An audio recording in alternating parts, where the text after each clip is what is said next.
Hey, welcome back to yet another video on my custom chess position. What's your decision? In this video, I'm just gonna cover a new line in the 1G4 ideas, which I've discussed before. And in these lines, they're very complex lines for both white and black. Um, and in some of the lines, you're able to find that after lots of complications, black ended up being slightly better than white. Uh, and there's one issue that white was running into in this opening that I want to cover today, which if I put the moves on the board, um, after this move bishop e5, bishop e2, c6 takes b5. Um, and again, if you haven't seen my previous videos, please see those first, as in this video I won't be covering the basics of the position, but essentially we arrived at a position here where white is trying to move their king back and gain some protection, and black has freed their queen and bishop. And you can see based on the engine evaluation, I think also in practicality, that in a position like this, black is going to be slightly better than white. Um,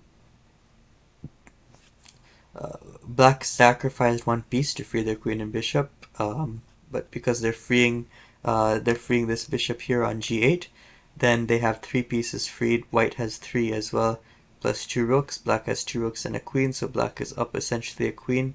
And if we were to count 1, 2, 3, 4 pawns for black, 1, 2, 3, 4, 5, 6, 7, 8 pawns here for white, there probably isn't enough for white to push through, and white has to just try and hang on in a position like this. But what recently was found out actually in this position is that what white can do is white can play a move f4 here, which after knight e6, e3, d5,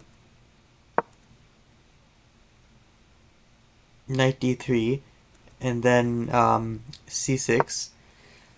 This move actually, a few more moves later, transposes to the move to knight g3 lines, and this was covered by my first video 2 years ago, so I'm not going to go over that again.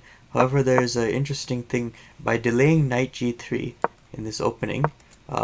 If black were to go bishop b5, now we can play king g3, and it's a better version of what I just showed.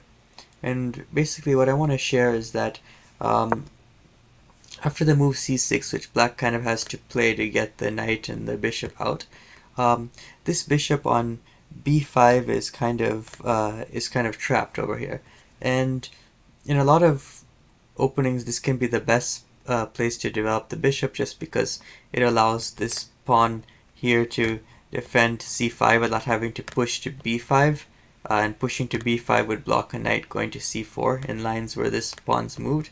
However, when the bishop is on b5 and blocked in by c6, it's only like thing can do is take the knight, but if it does, it frees white's queen and bishop. So black's kind of trapped in their bishop. So now in a position like this, and several moves can be played, but I will just go through a few moves. And yeah, we get to a position like this, which looks similar to the position I just showed, where I said that black was slightly better. But I think the key difference here is that white did not trade this light squared bishop for black's light squared bishop on b5. And the effect that this move has is that, or like that this idea has, is that it's a bit better for white, because this bishop is going to be weak on b5. If the only thing you can do is take this knight. So basically now white is playing with almost like an extra piece. Also white's king is more further back, and maybe even king h1 will be played now. So now the white's king is completely safe, which means that white can kind of focus on maybe slowly pushing through the pawns. You can see the engine evaluation here. It's very close to even. White may have a slight edge, but it's not bad like the other position. And if I were to count the material, It's the same material as before, however, the only difference is that this bishop is kind of out of the game for black, which allows white to essentially be down 6 points of material because of queen for a piece, if we don't count this bishop, and then there's 4 extra pawns, but white's king is completely safe, and the position's closed, so black won't be able to make as good use of their they won't be able to make as good use of as of their pieces.